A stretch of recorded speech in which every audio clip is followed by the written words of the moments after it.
Well, it's good to be back, and I'm really just happy to be out here again. And yeah, such a great opportunity to be here after, well, everything that's gone on in my life. I'm just very, very amazed every time that I'm up here in front of a church because this is just so not where my life was going. But I'm thankful to be here at this church, and in this summer I've been very fortunate to be working at Rock Solid Refuge, which is a rehab program for teenagers. And I guess I just wanted to say a little bit about the living arrangement that I have at Rock Solid. So they have several houses for staff members on the site there at the center, and they have some that are rented or owned by like married families, and then they have one house that's set aside for the unmarried guys, and they're all together. And I guess for those of you who are a bit more tidy, we might disapprove of the things I'm about to say next, but we like to keep our place in a state of functional cleanliness. So you can, I guess, picture what that looks like, but we're not deterred by the fact that there's, a little layer of dust on things, and it's not the end of the world. We can get done everything we need to. We can live, and that's what's comfortable for us. But to actually get to that place of having it like super clean, it's like, why would we put in that extra effort? Like for us, it's not really a big issue. I mean, sometimes the directors are like, hey guys, mow the lawn. And it's like, oh, yeah, okay, fine, I guess we'll do that. So we haven't done that in a while. But other times it's like there just doesn't seem to be a reason. And I think in our lives, we can kind of get to a place of functional cleanliness as well. We can be comfortable with the things that are not quite right and continue on with them, because to put in that little bit of extra effort to actually make that change, it's like, why would you do that? Because everything is working pretty well with where we're at. And coming back to the place where I live, for the most part, there's no reason to really get beyond that state of functional cleanliness until certain attractive females come around for a visit, and then suddenly it's like, ugh, I should probably clean this place, and that incentive is there now. And coming back to our lives, that state of functional cleanliness, sometimes it's pointed out what we could be doing differently, but to actually have the incentive or the reason to move forward with it, that's the other side of it. And Jesus was an amazing teacher, and he understood this. So everything that he presented to us, he would present with that incentive to do so, with that reason to do so. We're thankful that we have a God who not only tells us exactly what we need to do, but gives us amazing reason to do so. And I want to use that to come into our passage for the day, which is in Luke chapter 6, starting in verse 27. But I say to you who hear, love your enemies, do good to those who hate you, bless those who curse you, pray for those who abuse you. To the one who strikes you on the cheek, offer the other also. And for one who takes away your cloak, do not withhold your tunic either. Give to everyone who begs from you, and from one who takes away your goods, do not demand them back. Now, if Jesus had just stopped right there, we would have been kind of left with, like, why would we do this? Like, why would we be kind to the people who are unkind to us? Why would we love the people who show nothing but hate towards us? It doesn't add up. It doesn't make sense. It seems like a state of being better than we are, and there wouldn't be a reason for it.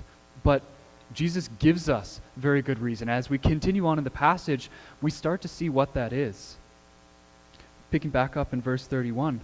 And as you wish that others would do to you, do so to them. If you love those who love you, what benefit is that to you? For even sinners love those who love them. And if you do good to those who do good to you, what benefit is that to you? For even sinners do the same. And if you lend to those from whom you expect to receive, what credit is that to you? Even sinners lend to sinners to get back the same amount. But love your enemies and do good, and lend, expecting nothing in return, and your reward will be great, and you will be sons of the Most High. For he is kind to the ungrateful and the evil. Be merciful as your Father is merciful. So now Jesus gives us these incentives. He gives us these reasons that we should listen to what he has to say, to actually take this extra step of extending the love that we have even to people who don't deserve it in our eyes. And a few of the reasons that we could pull out is we should treat other people the way we want to be treated. That kind of golden rule that we've heard so many times. And this is one of the very reasons that Jesus gives us of why we should have love that extends to other people. Because we're not treating them the way that they've treated us. We're treating them the way that we would like to be treated ourselves.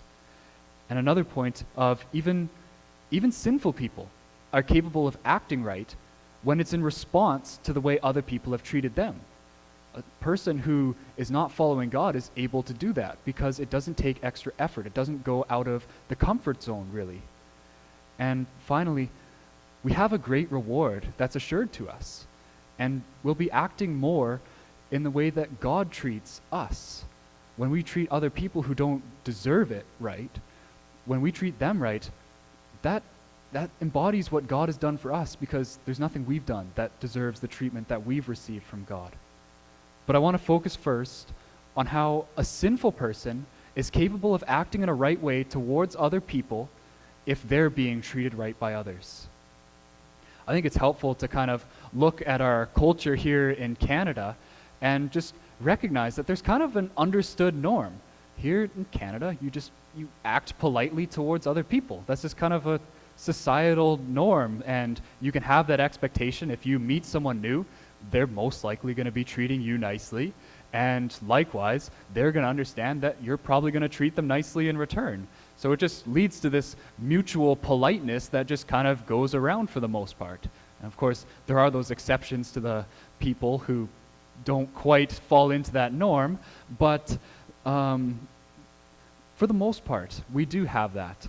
And if that were the measure of us being really good people, then, I mean, far and wide, Canada would be doing pretty darn well. But that's not the case. There's far more depth to it than just being kind to other people. I guess I was just kind of thinking, have you guys ever been on the phone with someone when they're about to go through the drive-thru, and you hear them and they're like, okay, here, give me 1 sec, I gotta place my order. And then they put on like just the nicest voice imaginable. It's like, yes, could I please order a? And it's like they just put on this extra bit of politeness. And it's just like, it's just what we do. We recognize when we're talking to someone we don't know, we want to be intentionally polite so that they would likewise treat us the same, because that's our understood norm. But Jesus is looking for more depth than that. And he uses a really amazing persuasion tool here to get that point across. It made me think of when I was playing football in high school. My coaches, they had some interesting ways to get us motivated, to really get the point across. Sometimes it would be like sheer just energy, like yelling at us and getting us going. Other times it would be with threats of, if you guys don't do this, well then you're going to have to run this much. And it was like, okay, there's motivation.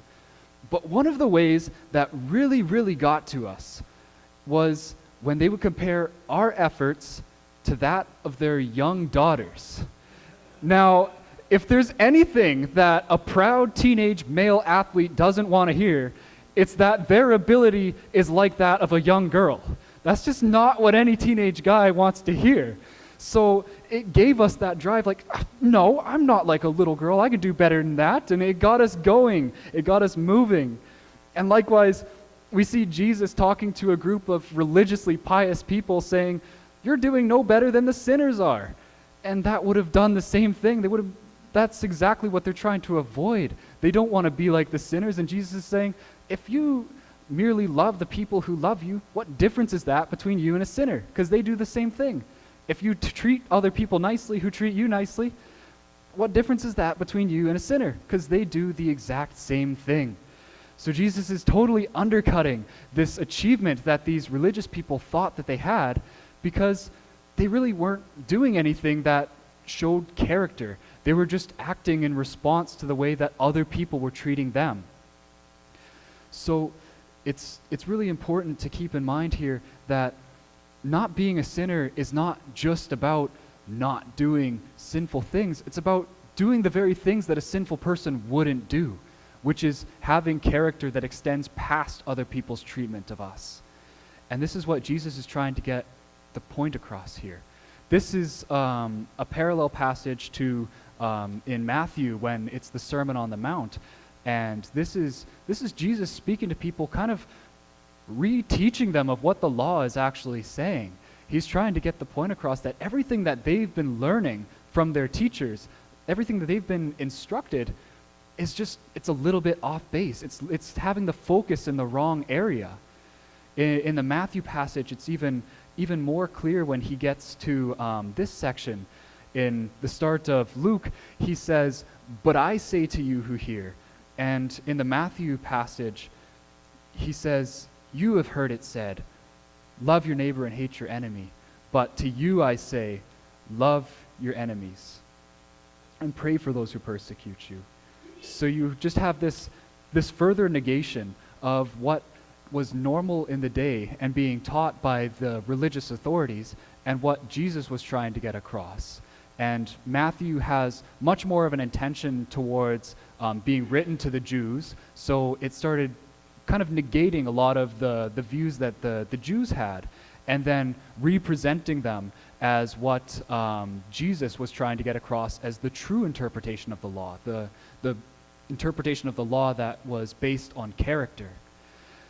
But in Luke, there's not quite as much of that negation, but it's still the presentation of the fact that the law goes beyond just acting right in the right circumstances. It's about acting right in accordance with God's law based on attitude, based on character, based on the fact that your heart seeks after God. And to love people who don't love you, to have a love for your enemies that goes beyond just the fact that they treat you well, that needs character. That needs an extension of the heart that truly seeks after God. So these people, they thought that what it meant to not be a sinner was to just not do the sinful things. They didn't want to be like that sinner over there, so they would avoid doing the sinful things. But Jesus is saying, no, there's more to it. It's about actually having character. It's about actually having a love for people that extends from your relationship with God.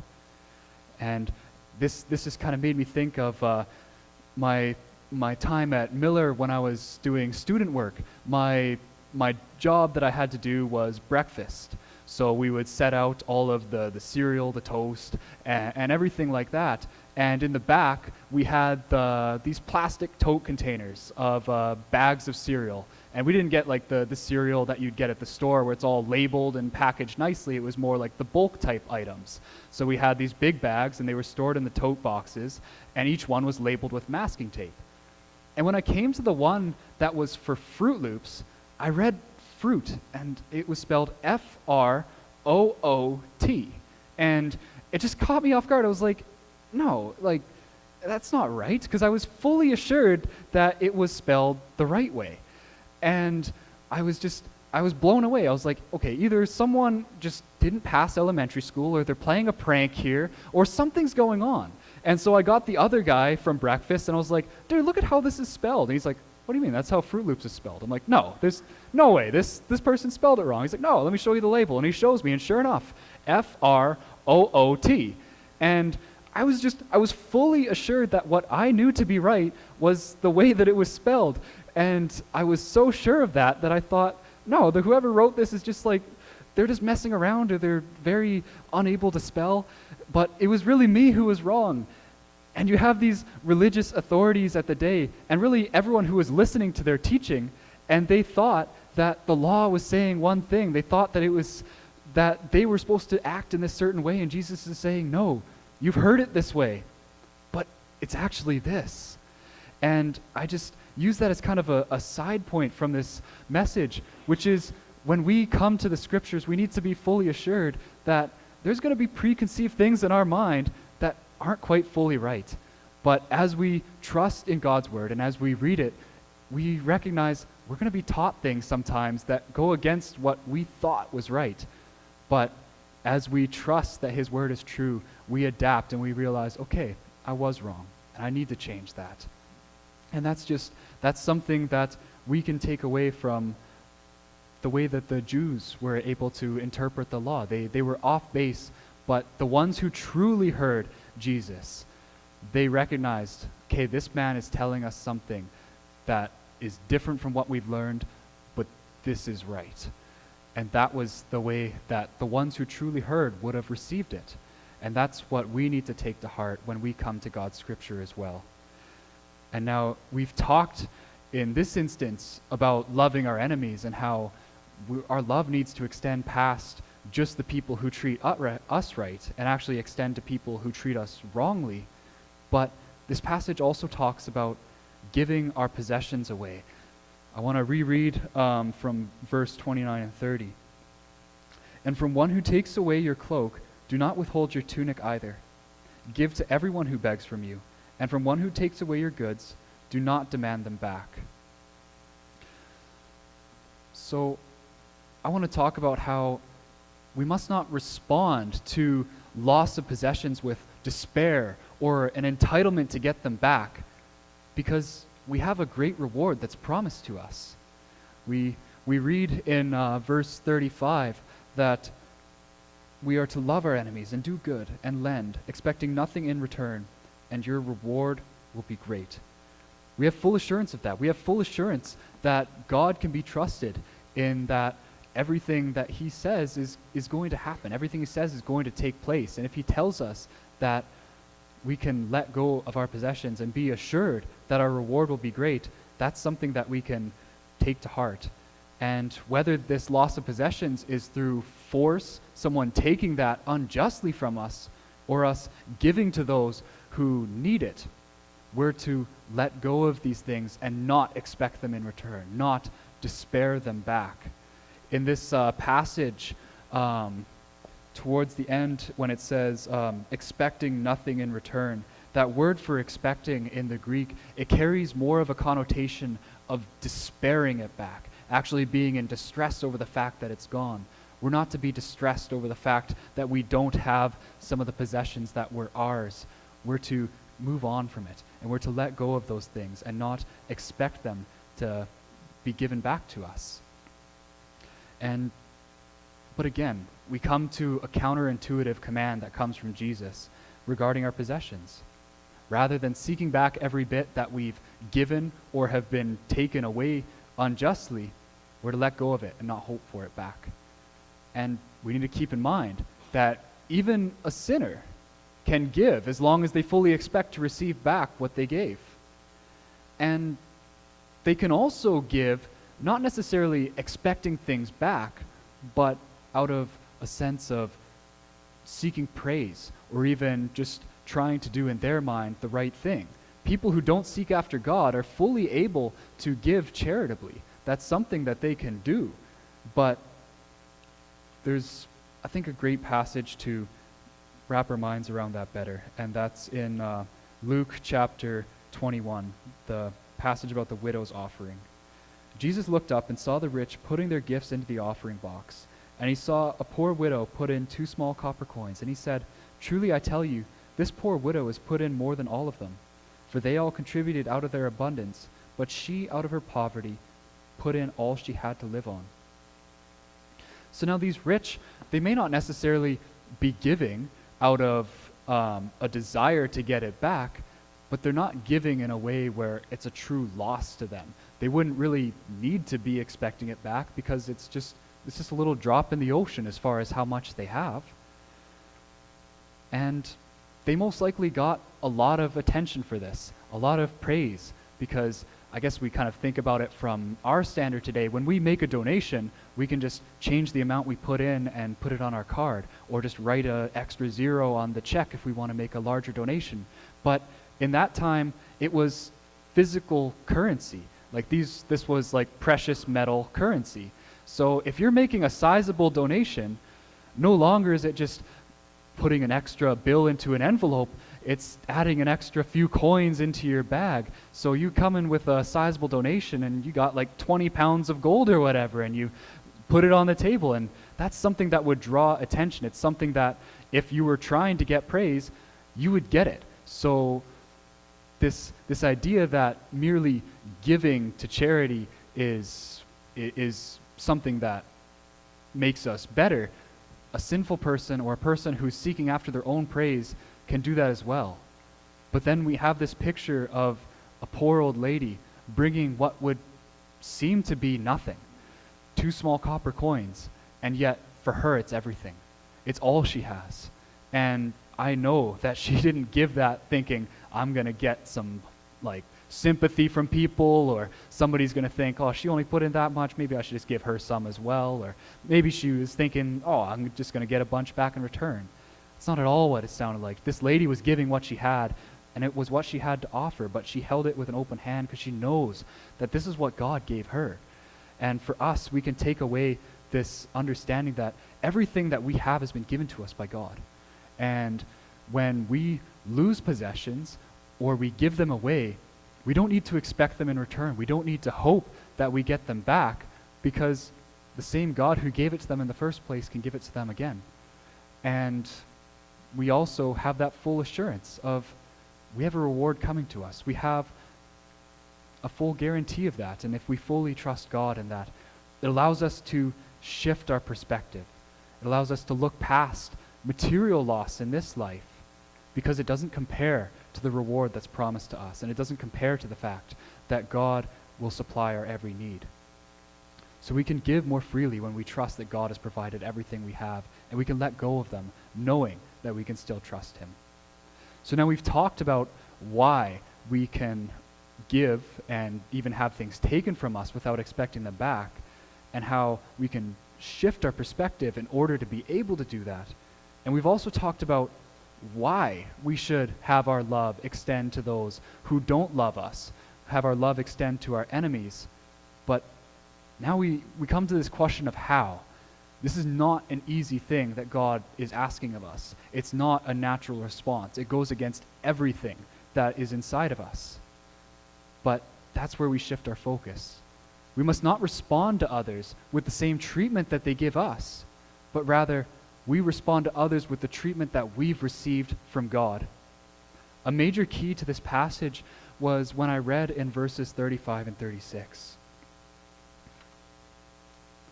It says, "But love your enemies and do good, and lend, expecting nothing in return, and your reward will be great, and you will be sons of the Most High, for He is kind to the ungrateful and the evil. Be merciful as your Father is merciful." So now our treatment comes from the example that we have in God. It comes from the way that we've seen Him treat other people. And by other people, it really means us. I read in Romans chapter 5, verse 10, and it says, "For if while we were enemies, we were reconciled to God by the death of His Son, much more, now that we are reconciled, shall we be saved by His life." We were enemies of God. We deserved to die for what we'd done. We deserved to receive any kind of justice for what we've done. And yet Christ died for us, and God loved us. It seemed at the time that Jesus was asking something unprecedented of people, to love their enemies, but really it was just God who had set the precedent. He's the one who extended love to people who didn't deserve it first. He's the one who loved people who were really His enemies, so that they would in turn love Him. When we look at the matter of loving our enemies and wondering how are we able to respond to the way that they treat us, we actually have the wrong starting point. We don't start at how we respond to the mistreatment. We start with how we respond to the fact that God has loved us as enemies. And when that's our starting point, that love carries on to anyone, regardless of how they've treated us. So when that starting point has changed to us acting in response to the way that God's treated us, now we can look towards the way that other people treat us, and it doesn't matter if they're enemies or friends or family. They receive love because it's an extension of our relationship with God. 1 John 4 verse 11 says, "Beloved, if God so loved us, we also ought to love one another." Our love for enemies is initiated by the love that God has for us. We're to treat others in the way that God has treated us. And with that mindset, it kind of brings a different perspective to what Jesus says. "And as you wish that others would do to you, do so to them." If the way that you wish other people would treat you is shaped by the way that God really has treated you, that allows you to act towards them in a similar way that God has acted towards us. It allows us to shift our perspective. It allows us to really realize that Jesus is calling us into the likeness of God's character here.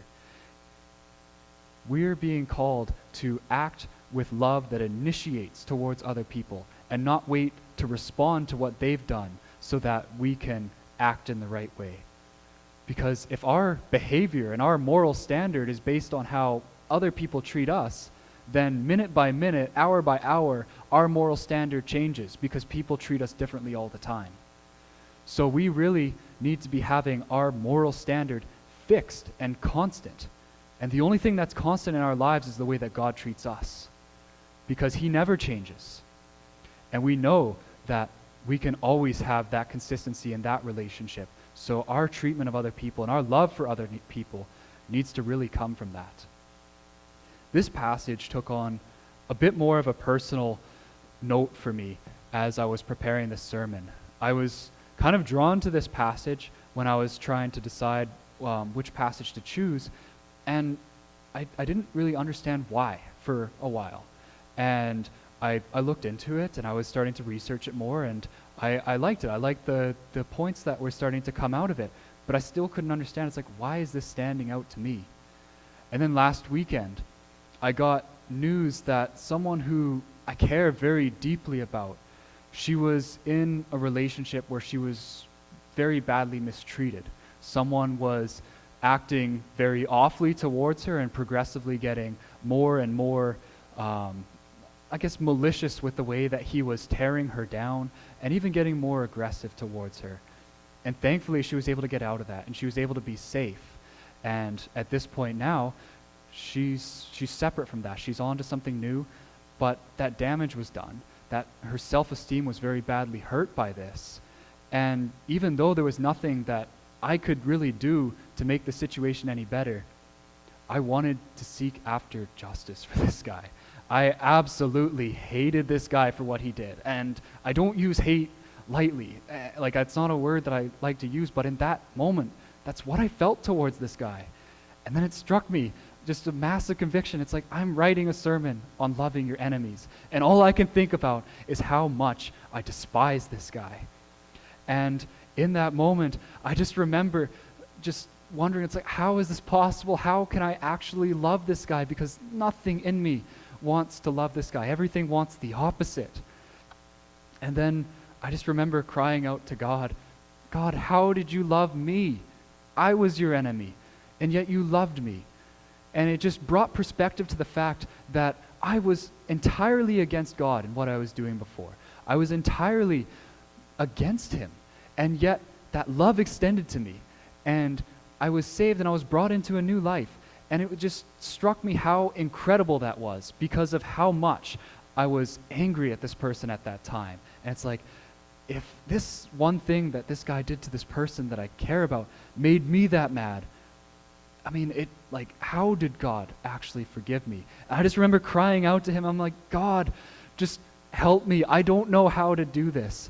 And what started with absolute hatred for this guy ended with me praying for him and ended with me in tears, because it helped me realize that I can't do this on my own. I can't do this by any goodness that's within me to have love that extends towards other people who don't deserve it. And that's where we turn to God. This is something that really is impossible. We can't do it on our own strength, to be able to love people who hate us and to love our enemies. And yet, this is what God is calling us to, because he's calling us to things that make us turn towards him, that make us turn towards the fact that he has first loved us. And everything in our lives initiates from that. And that allows us to grow in character and not just behavior that is right in certain situations. So I encourage you, when you come to people who are very difficult to love, who are really in a position of deserving the opposite, you must turn towards God and recognize that he's first loved us and that he's the only one who can help us to overcome the hatred that naturally comes up against people who act wrongly towards us.